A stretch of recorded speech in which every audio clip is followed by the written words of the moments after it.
Aquí comienza Compartir UCDM.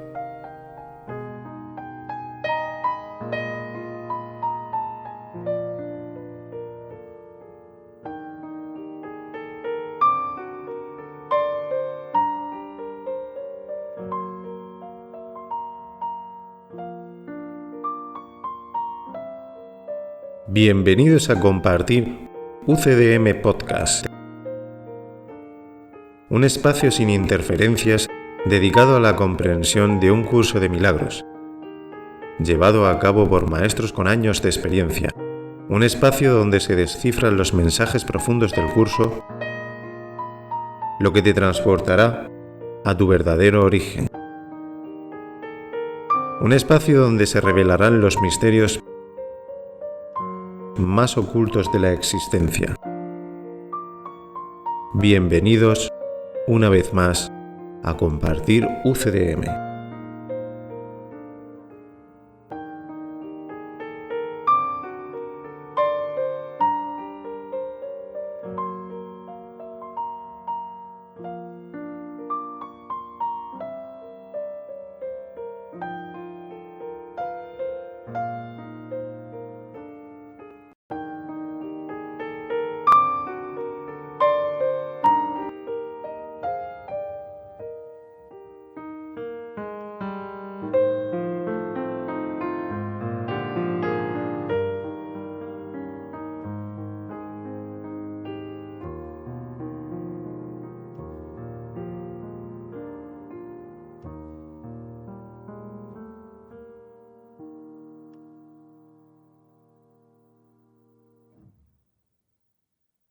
Bienvenidos al programa 49, capítulo 7, sección 2, la ley del reino. Antes de comenzar, aquí José Antonio, una vez más, encantado. Hola, soy Peque y encantada de compartir. Bienvenidos a un nuevo programa, vamos a disfrutar. Hola, qué bien, otra noche más compartiendo un curso de milagros. Hola, soy Mari, feliz de estar con vosotros. Hola, soy Antoñita, dispuesta a aprender las enseñanzas de un curso de milagros. Hola, una vez más compartiendo. Buenas noches, chicos, y bienvenidos al programa 49. Disfrutad. Sección 2.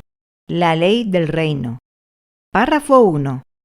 Curar es el único tipo de pensamiento en este mundo que se asemeja al pensamiento de Dios.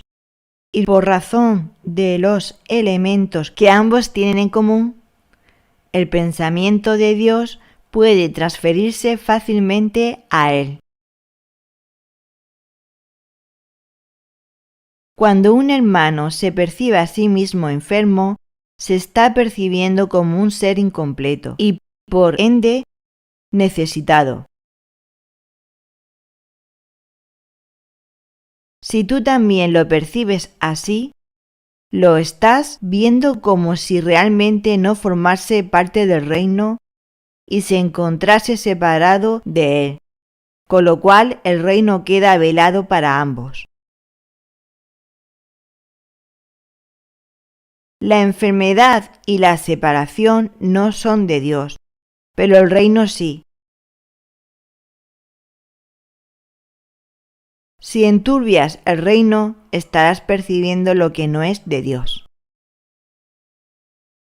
Aquí cuando dice curar, se refiere a la expiación de la mente, a corregir los errores de la mente y a sanar la mente, a través del Espíritu Santo. Entonces, ¿qué es lo que hay que sanar? La mente. ¿Y qué es la enfermedad? Errores mentales, porque le damos poder a los pensamientos erróneos que vienen del ego. Solamente es la mente la que enferma. Lo que hay que sanar es la idea de creer que somos cuerpos enfermos. Y en realidad lo que hay que sanar es la mente, por creer eso. Hay que sanar la creencia de que somos cuerpos, la creencia de que estamos separados de Dios, la creencia de la enfermedad. Claro que sí. El objetivo es que la mente vuelva a estar sana como siempre ha estado, que nuestra conciencia regrese a ese punto. Ese es el objetivo. La curación, la sanación, la expiación, corregir la mente, todo eso es el medio para llegar a ese objetivo de que la mente esté otra vez sanada.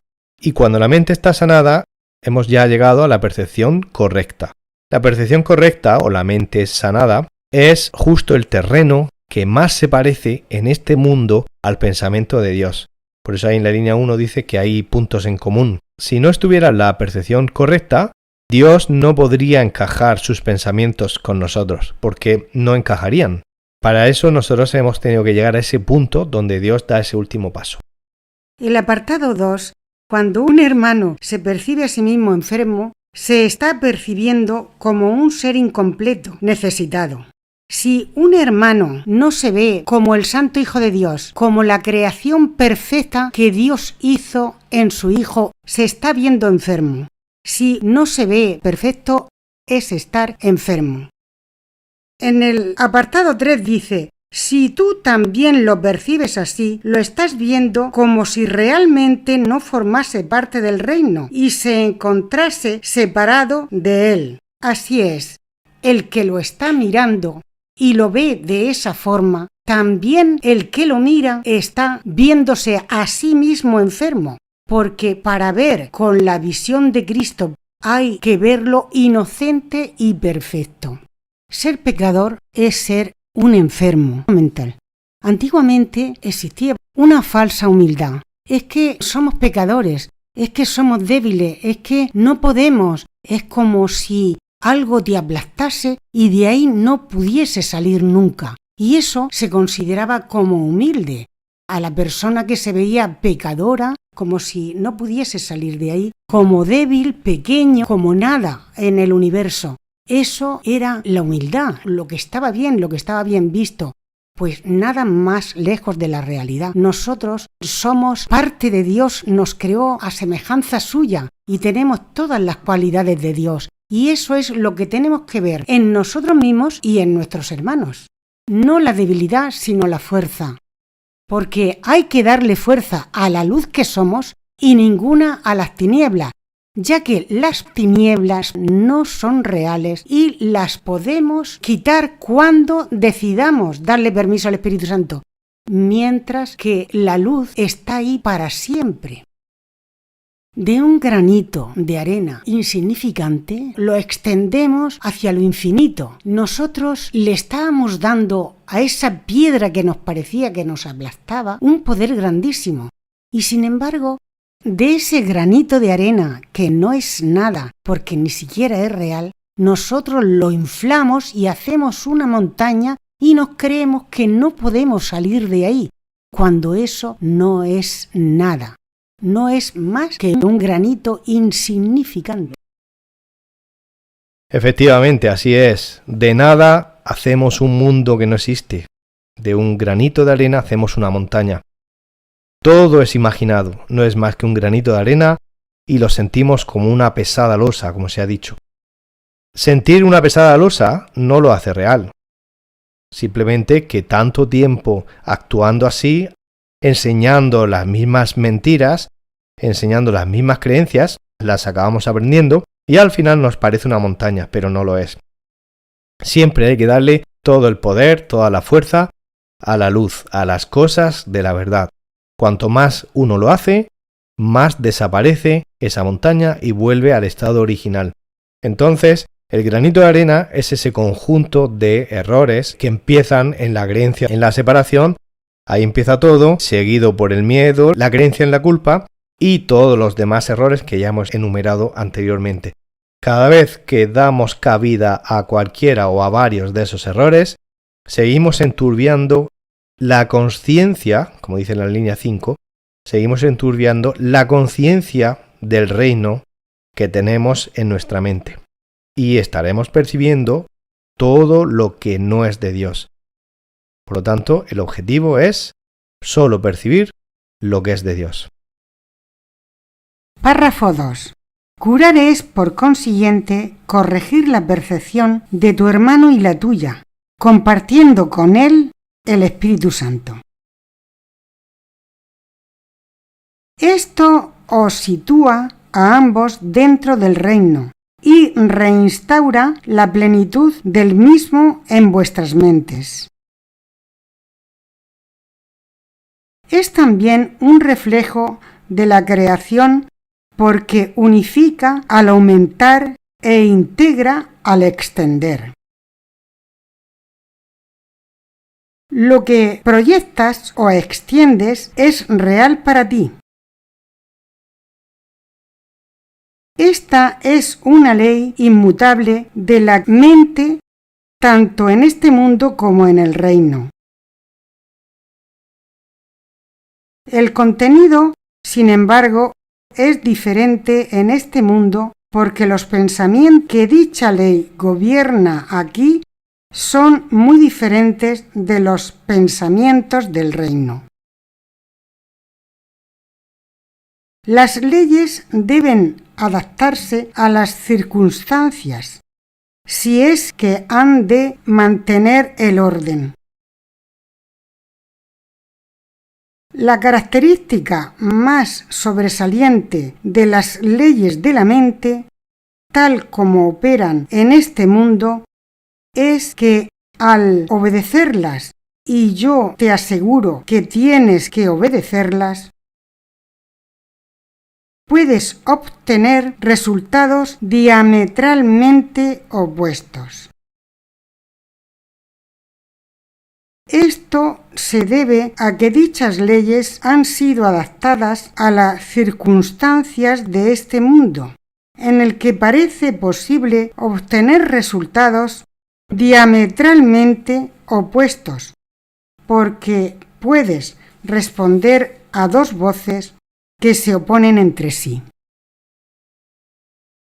En el párrafo 2 dice, curar es por consiguiente corregir la percepción de tu hermano. Ahí deberíamos decir corregir la percepción que tú tienes de tu hermano o la percepción que tú tienes de ti mismo. Porque se está centrando todo el rato en el que percibe. No se está centrando en la persona percibida, no se está centrando en el de enfrente. Se está centrando todo el tiempo, y es un reflejo de lo que se hace en el curso, todo el tiempo en el que percibe, tú que percibes. Curar es corregir, lo hemos dicho antes, y esto os sitúa a ambos dentro del reino y restaura la plenitud en ambos. Esto no significa que se esté centrando también en el otro. Cuando dice que os restaura a ambos, se refiere a que así tú eres consciente de la unificación con tu hermano, porque hasta ahora lo veías separado. No quiere decir esto que tú, con el hecho de mirar correctamente, haces que tu hermano de repente se transforme en otra cosa. No, tú lo ves tal como es. Y el hermano elegirá en su vida cuando tenga que elegir. Pero cuando dice aquí que ambos quedáis liberados, se refiere a tu conciencia de ambos. Tu conciencia de ambos. No se está refiriendo a qué está pasando con el de enfrente. Vuelvo a repetir, no se centra en el de enfrente, porque esa es una de las obsesiones del ego. Que miremos afuera a ver qué impacto tenemos en los demás, o qué le está pasando al de enfrente, qué está pensando, qué está diciendo, qué está haciendo. Justamente lo contrario, percibirlo tal como es olvidarnos de lo que pueda estar pensando o haciendo. Y así la conciencia de la unidad en ambos queda restaurada en el que percibe, en el tú que está escuchando. Entonces es un reflejo de la creación porque aumenta la conciencia de unidad. Donde antes se había separación, ahora aumenta la conciencia. Siempre hubo unión, pero la conciencia estaba basada en la idea de separación. Ahora la conciencia se unifica y uno se vuelve a adaptar a la realidad, que siempre estuvo unida. E integra al extender. La conciencia de unidad se integra, o nos vamos integrando en esa conciencia de unidad, mientras extendemos esa forma de mirar. Aquí no se centra en qué tenemos que decir, qué tenemos que hacer, cuál es nuestro comportamiento. Está hablando de mirar. Está hablando de percibir. Incluso cuando la persona no esté delante de nosotros, no importa. Lo que pensemos de la persona, eso es mirar, eso es percibir. Y a partir de aquí empieza a hablar de las leyes de la mente. En la línea 4 dice lo que proyectas o lo que extiendes, que son totalmente diferentes. En ambos casos, lo que proyectas o extiendes es real para ti. Significa que siempre vas a creer en aquello que sale de dentro de ti hacia afuera, entre comillas. Es decir, lo que proyectas parece que sale ahí enfrente y delante de ti ves todo un escenario. Bueno, pues crees en ese escenario y crees que es real desde el principio. Es una ley de la mente. No es una cosa que hagamos porque nos hemos despistado, es que es inevitable. Creemos en todo lo que proyectamos. Y lo mismo ocurre con la extensión. Cuando compartes la verdad, crees totalmente en ello y eso se convierte en real para ti. Es una ley inmutable de la mente, tanto en este mundo como en el otro. Sin embargo, vamos a hablar de las diferencias, porque esto es común a las dos. En las diferencias están en cuanto hablamos de cómo son los pensamientos en cada mundo. Los pensamientos de este mundo son totalmente contrarios a los pensamientos de Dios. Entonces, aquí en la línea 7 te dice que las leyes, para que se adapten a cada persona, para mantener el orden, deben adaptarse a las circunstancias de cada persona. Esto es cierto para todas las leyes, tanto las de Dios como las de este mundo, pero es que resulta que en este mundo ninguna ley se adapta a todas las circunstancias a la perfección. Por lo tanto, en este mundo no hay orden. Si tomamos el ejemplo de una escuela, pues un alumno que está en tercero y no aprueba, vuelve a repetir tercero, y eso significa que ya no está en la clase de cuarto. Ha habido una pequeña adaptación para mantener el orden, pero esa adaptación no es totalmente perfecta porque el alumno tiene circunstancias únicas o diferentes de las demás y para que la educación fuera perfecta debería ser una adaptación totalmente perfecta a cada circunstancia, cosa que no es. Si miramos ejemplos, por ejemplo, las leyes de tráfico están para todo el mundo, pero claro, campeones del mundo de conducir coches tienen que obedecer una ley de 20 por hora porque la ley es para todos. Pero tiene que adaptarse porque la ley es para todos. Bueno, pues aquí no se adapta a todas las circunstancias. Posiblemente ese campeón podría ir a 30 y no pasaría nada. En la línea 8 dice: la característica más sobresaliente de las leyes de la mente es que aquí en este mundo tú puedes tener resultados totalmente opuestos y eso no ocurre en el mundo de Dios. En el mundo de Dios, el contenido el tipo de pensamiento del mundo de Dios es tal que solo puede haber una consecuencia. Como Dios es amor, la consecuencia es amor. Aquí en el mundo hay distintas consecuencias porque según a quién le cogemos la mano, o bien al ego o bien al Espíritu Santo, pues los resultados salen diametralmente opuestos, totalmente contrarios. Si le cogemos la mano al Espíritu Santo, el resultado es amor. Si le cogemos la mano al ego, el resultado es todo lo que hay en este mundo que no es amor. Párrafo 3. La ley que prevalece dentro del reino se adapta fuera de él a la premisa, entre comillas, crees en lo que proyectas.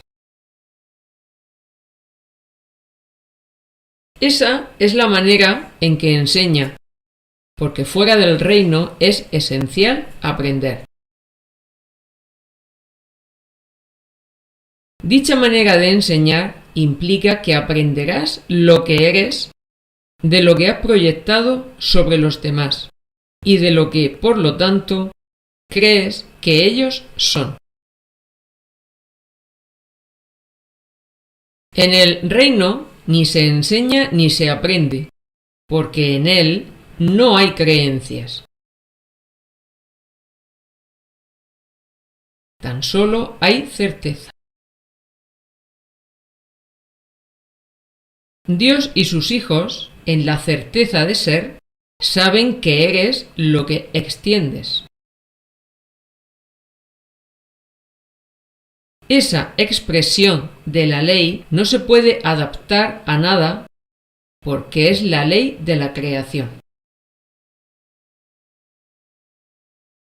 Dios mismo creó la ley al crear mediante ella, y sus hijos, que crean de la misma manera que Él, la acatan de buen grado, sabiendo que la expansión del reino depende de ella, tal como de ella dependió su propia creación. Bueno, la frase crees en lo que proyectas es un reflejo de una ley que existe en el reino de Dios que dice que sabes que eres lo que extiendes. Eres lo que extiendes y eso lo sabes. Pues aquí, en el mundo, en vez de saber, crees. Crees en lo que proyectas y te parece real.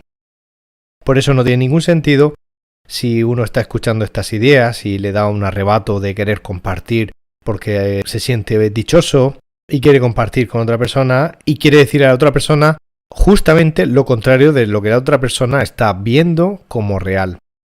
Pues eso no tiene ningún sentido. Chocaría con la visión del otro y no tendría ningún sentido porque se estaría saltando la ley del libre albedrío. Nadie te ha pedido nada, así es que no intentes convencer a alguien de que la realidad es contraria a lo que está pensando esa persona. ¿Por qué? Porque para esa persona le parece real. El propósito entonces sería totalmente erróneo. Bueno, pues aquí sí que hace falta aprender, cosa que en el reino no existe, porque en el reino hay certeza, en el reino hay conocimiento, en el reino todo el mundo sabe lo que hay. Solo en un mundo donde hay mucha ignorancia hay necesidad de aprender, en un mundo donde hay escasez hay necesidad de llenar vacío con ideas, o en un mundo lleno de creencias parece que sea necesario transmitir ideas a otros que en realidad no son la verdad. Por eso la idea de enseñar y de aprender tiene sentido en este mundo, en el reino no. En el reino todo el mundo sabe que todo el mundo está completo y todo es directo, y aquí al revés. Bueno, pues ahí estaba diciendo que acabas aprendiendo a recordar lo que eres, o tu concepto de ti mismo va cambiando con respecto a qué es lo que tú proyectas sobre los demás. Y lo que tú proyectas sobre los demás depende de lo que tú crees de ellos o de ti mismo. Dicho de otra manera, si tú crees que eres una persona débil con la bebida, por ejemplo, o si tú crees que eres una persona culpable, o eres una persona miedosa, o una persona aficionada a juzgar demasiado, bueno, pues cualquiera de los errores mentales, si eso es lo que tú crees de ti mismo, acabas proyectándolo a los demás porque sale afuera. ¿Por qué sale afuera? Porque es algo que adentro no queremos ver y lo proyectamos afuera. Al proyectarlo sobre otras personas, eso es lo que acabas aprendiendo, porque es lo que estás enseñando a los demás. Por eso lo aprendes. Y acabas cerrando el círculo quedándote con la confirmación de lo que tú ya creías. Bueno, pues con la verdad pasa lo mismo. Si empiezas a enseñar lo que te parece nuevo, estas ideas que te liberan, si se las enseñas a los demás, no importa que los demás no crean en ellas o no quieran saber demasiado, etc. Lo importante es que tú lo estás enseñando y al enseñarlo, tú aprendes lo que eres, que es lo mismo que decir, acabas recordando lo que eres. Y así sabrás lo que es extender. En la oración 4, cuando dice que en el reino ni se enseña ni se aprende, porque en él es que en él no hay ninguna idea errónea, no hay creencias. Y aquí sí. Y en la oración 5, cuando dice tan solo hay certeza, es que no hay otra forma de estar, en la certeza de quien somos su hijo, totalmente inocente. Y nosotros nos hemos inventado todo lo que no es certeza. Imaginación, miedo, duda, etc. 6 dice, Dios y sus hijos, en la certeza de ser, saben que eres lo que extiendes. En el reino de Dios solo hay certeza, solo hay sabiduría, y el amor se extiende y va de unas creaciones a otras, sale del interior hacia afuera, en un movimiento de amor y de gozo. La masa de se extiende.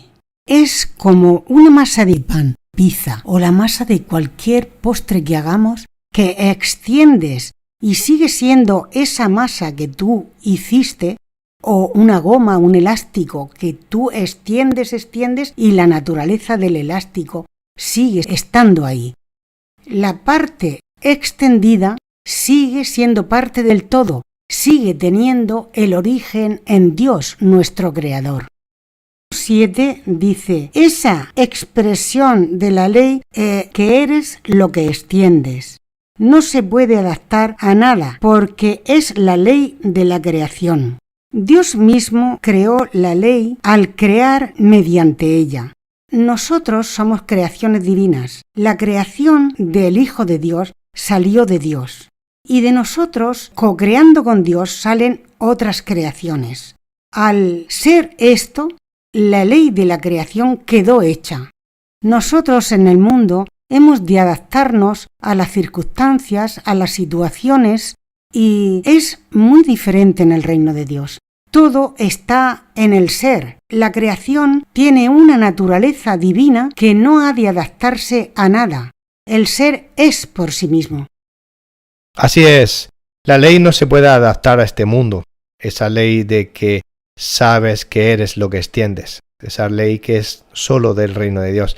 No se puede adaptar a este mundo porque este mundo es cambiante. Y esa ley es para un mundo uniforme. Este mundo es cambiante y tiene millones de circunstancias, lo cual hace que esa ley no llegue aquí. Por eso aquí no se extiende dentro de lo que es el sueño. Se puede recordar lo que es la extensión a base de extender y comunicar la verdad. Y esa ley, en el reino de Dios, todo el mundo la acata de buen grado, está encantado porque todo el mundo se ha dado cuenta de que ha sido creado mediante esa ley y puede seguir creando mediante esa ley. Y todas las nuevas criaturas son creadas, están agradecidas de haber sido creadas de esa manera para asegurar su vida eterna y todo el mundo está contentísimo de que esa ley funcione ininterrumpidamente. Párrafo 4. Para que las leyes puedan ser útiles, tienen que comunicarse. En efecto, tienen que ser traducidas para aquellos que hablan distintos idiomas. Un buen traductor, no obstante, si bien tiene que alterar la forma de lo que traduce, jamás altera el significado. De hecho, su único propósito es cambiar la forma de modo que la traducción conserve el significado original. El Espíritu Santo es el traductor de las leyes de Dios para aquellos que no las entienden. Tú no podrías hacer eso por tu cuenta, porque una mente en conflicto no puede serle fiel a un solo significado y por lo tanto altera el significado para conservar la forma. Para que las leyes de Dios puedan ser útiles, es decir, lo importante es el propósito, tienen que comunicarse. Las leyes de Dios, para que llegue a cada circunstancia de este mundo, cada idioma, cada persona, cada lugar, cada tiempo, cada circunstancia cambiante, cada experiencia personal de cada uno, pues para que una ley de Dios llegue a todos los rincones, se adapte perfectamente a todas las circunstancias, tiene que haber un gran traductor. Y es porque ese gran traductor tiene como prioridad ser plenamente útil. ¿Cómo es la frase esa del curso? Ayúdame a ser perfectamente útil. Estoy aquí únicamente para ser útil. Estoy aquí por aquel que me envió. No tengo que preocuparme por lo que debo decir ni por lo que debo hacer, pues aquel que me envió estará conmigo. Estaré donde Él desee que esté, porque sé que Él estará allí. Sanaré a medida que le permite enseñarme a sanar. ¡Wow! Exacto, a eso me refería con ser útil. Un buen traductor no se mueve ni un milímetro en el contenido de traducir la verdad, pero el que está fijándose en la forma, que es el ego, se queda en la forma y en la apariencia, no en el mensaje. Entonces hay que separar. El buen traductor está constantemente en el mensaje puro del Espíritu Santo. Los mejores maestros del curso son los que imitan totalmente al Espíritu Santo, centrándose totalmente en lo que enseña, en la verdad. Pero el ego produce resultados cambiantes porque mezcla el mensaje puro con sus propios pensamientos erróneos. Por eso hay que estar totalmente alerta. Párrafo 5. El propósito del Espíritu Santo al traducir es exactamente lo opuesto. Traduce únicamente para conservar, en todos los idiomas y desde cualquier punto de vista, el significado original. Por consiguiente, se opone a la idea de que las diferencias en lo relativo a la forma sean significativas, subrayando siempre que esas diferencias no importan. El significado de su mensaje es siempre el mismo. Lo único que importa es el significado. La ley de Dios que rige a la creación no entraña el uso de la verdad para convencer a sus hijos de la verdad. La extensión de la verdad, que es la ley del reino, radica únicamente en el conocimiento de lo que es la verdad. Esta es tu herencia, y no tiene que aprenderse en absoluto. Pero cuando te desheredaste a ti mismo, te convertiste por necesidad en un alumno. La conclusión general del párrafo 5 es que nos quedemos simplemente con el mensaje que se nos está ofreciendo, y nunca con el mensajero, ni mucho menos la forma en que lo transmite el mensajero. Porque muchas veces nos quedamos en que si nos ha hablado mal, ¿qué me ha pasado? ¿Qué me hablan mal? Bueno, pero ¿y el mensaje qué? ¿No? O es que hablan muy agresivo, ¿y el mensaje qué? ¿No? Es que no me gusta tu tono de voz, tienes que ser más dulce, etcétera, ¿no? Siempre son las mismas cosas, pero no estás aprovechando el mensaje. Y así un ejemplo rápido de la mayoría de veces que me pasa en mi vida, por ejemplo, junto a José Antonio, que es mi amigo, conocemos un grupo de gente, siempre nos pasa que o hay alguien que o que me escucha a mí o que le escucha a él, pero siempre va a haber gente que va a decir, no, ese no, el otro sí, no, el otro no, el otro sí, porque me gusta su forma, pero la de la otra no. Así que, pues mi recomendación es que os quedéis con el mensaje, no con el mensajero. Efectivamente, es así. El ego aprovecha cualquier circunstancia, por ejemplo, se fija mucho en la forma y se fija mucho en el cuerpo. Y aprovecha cualquier circunstancia que se le ocurre para distraer al ser. El ser quiere aprender algo, pero el ego salta rápido e intenta dirigir el proceso y le convence al ser de poner algunas condiciones. No, pero ese no, quiero oírlo de aquel. O ese no que tiene la voz. Entonces el ego quiere distraer, parar ese proceso donde el ser puede aprender, y se basa sobre todo en la forma del mensaje o todas las circunstancias físicas que estamos viendo, sobre todo el cuerpo. La línea 6 propone la extensión de la verdad radica únicamente en el conocimiento de lo que es la verdad.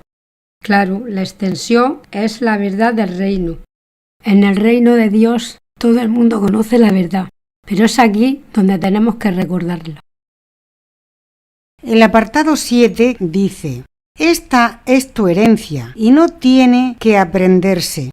Nosotros que somos hijos de Dios y que tenemos todo el poder y sabiduría heredado de nuestro Padre, nos encontramos aquí perdidos, nos creemos desheredados, pero no es cierto.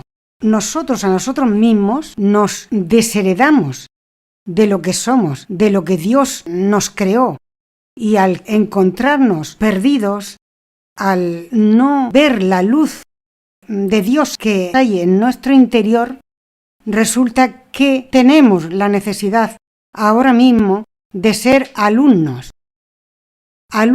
para recordar el ser que somos, que está ahí, que nunca se apagó, que nunca se fue, pero lo vamos a lograr.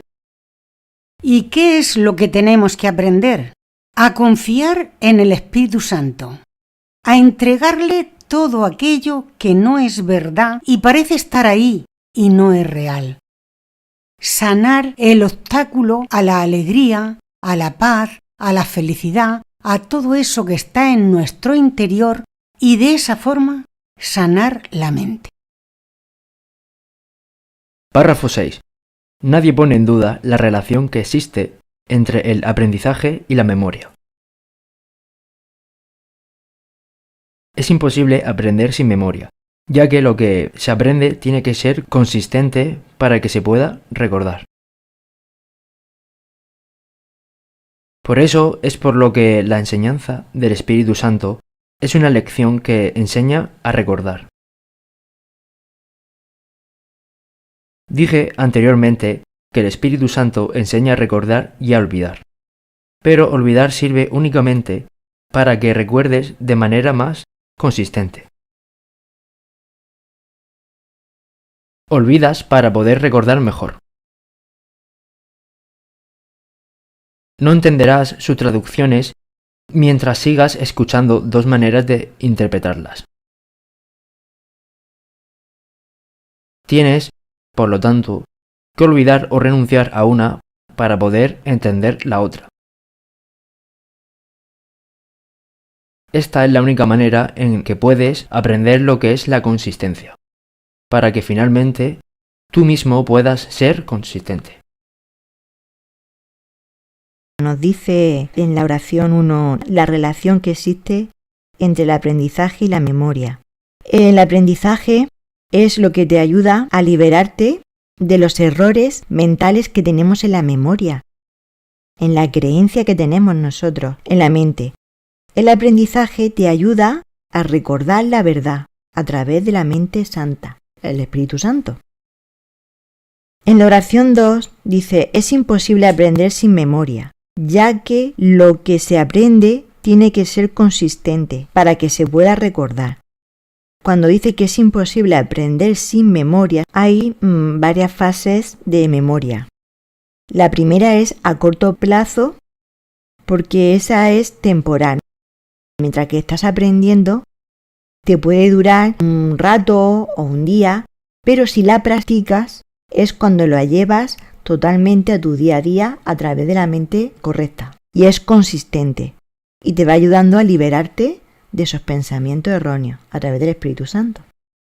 Eso te hace olvidar las creencias que tú tienes de ti mismo y eso te trae la memoria de Dios. Una vez que te has decidido a leer o a escuchar cosas del curso, el ego intenta distraer para no practicarlo. Si no se practica, no se queda en la memoria a corto plazo. Y si no se practica, esa memoria a corto plazo se olvida. Exactamente. La memoria a corto plazo solo nos sirve para a corto plazo. Es decir, cuando uno lee, cuando uno escucha las ideas de la verdad, lo tiene en la memoria durante unas horas, un día, 2 días, pero enseguida se va a olvidar. El ego, cuando no ha evitado que uno esté interesado en las ideas de la verdad, lo siguiente que va a intentar evitar es que acabe aprendiéndolo. ¿Cómo lo aprende uno? Pues poniendo en práctica la memoria a corto plazo, lo que acaba de escuchar hace poco o leer hace poco.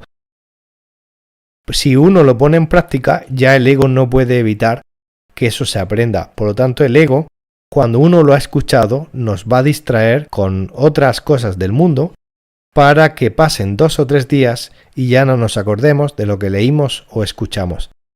Y tendremos que volver a leer y tendremos que volver a escuchar. Cuando uno ya conoce todos estos mecanismos y aprende que enseñando es como se aprende, entonces ahí entramos, como se ha dicho bien, a olvidar las cosas del ego. Por eso el ego quiere intervenir, para que no se olviden sus ideas. Y finalmente, olvidando las ideas del ego, recordamos la verdad. El Espíritu Santo es el recuerdo del amor de Dios, la memoria viva de nuestro Padre, y nos llega a nosotros en forma de información, mediante información. Pero esa información, lo que hemos dicho, entra y se queda como memoria a corto plazo, y si no se practica, se pierde hasta la siguiente vez. Al final, en lo que resta del párrafo 6, al final en la oración 6, no entenderás el mensaje de Dios a través del Espíritu Santo mientras no tomemos la decisión de escuchar al Espíritu Santo. Porque al final, mientras veamos 2 opciones, no estamos eligiendo, ¿no? Es inconcluyente. Entonces, un buen ejemplo es que un siervo no puede servir a 2 amos. O estás embarazado o embarazada o no lo estás. O tomas la decisión de seguir al Espíritu Santo, su voz, o no. Un buen ejemplo, que me lo contaba mi abuelo, es que había un burro y en su lado izquierdo había un montón de paja y al derecho otro montón de paja. Y el burro en el medio estaba muerto de hambre, ¿no? Y en su indecisión no miraba ni derecha ni izquierda, ¿no? No tomaba la decisión y al final se murió de hambre, porque no tenía la consistencia de tomar la decisión. En este caso, el lado izquierdo sería el Espíritu Santo y el otro el ego. Párrafo 7. ¿Qué significado puede tener la perfecta consistencia del reino para los que están confundidos? Es evidente que la confusión del alumno interfiere en su entendimiento de tal significado y por lo tanto le impide apreciarlo. En el reino no hay confusión porque solo hay un significado. Este significado procede de Dios y es Dios, puesto que es también lo que tú eres. Es algo que compartes y extiendes tal como tu Creador lo hiciera.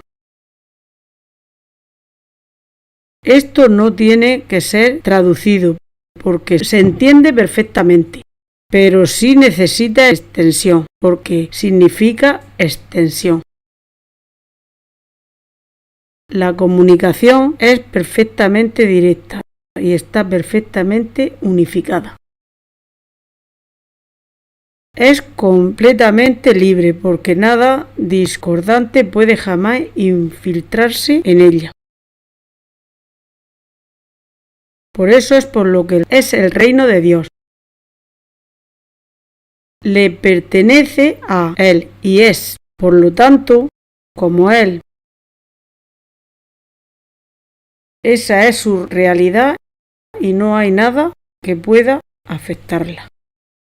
La oración 1 dice: ¿qué significado puede tener la perfecta consistencia del reino para los que están confundidos? En el reino de Dios no hay confusión, todos están en el conocimiento, todos saben quiénes son, todo se extiende, pero aquí en este aparente mundo, donde la mente está confundida, no hay consistencia. Y escuchamos las ideas que el Espíritu Santo nos dice, pero si no tomamos la decisión de mantenernos en ellas, seguimos confundidos y no somos consistentes. Hoy decimos, venga, sí, voy a escucharlas. Después decimos, uy, no, esto es muy difícil, no estoy de acuerdo con esto. Y entonces, al estar confundidos, pues el alumno, como dice en la oración 2, interfiere en el entendimiento del significado de las ideas del Espíritu Santo. Y no podemos apreciarlas porque si no se ponen en práctica, pues las vamos olvidando y no apreciamos todo el poder que esas ideas tienen. Efectivamente, cuando hay confusión, pues interfiere en el entendimiento del significado. En el reino de Dios el significado está totalmente claro. Todo el mundo sabe quién es, todo el mundo sabe cómo se extiende, todo el mundo sabe que aquello que extiendes también es parte de ti y eres tú. No hay confusión en absoluto y no hay necesidad de explicaciones, ni de aprender, ni de enseñar. Todo es certeza y está muy claro. Este significado es de Dios y es Dios. También es lo que tú eres.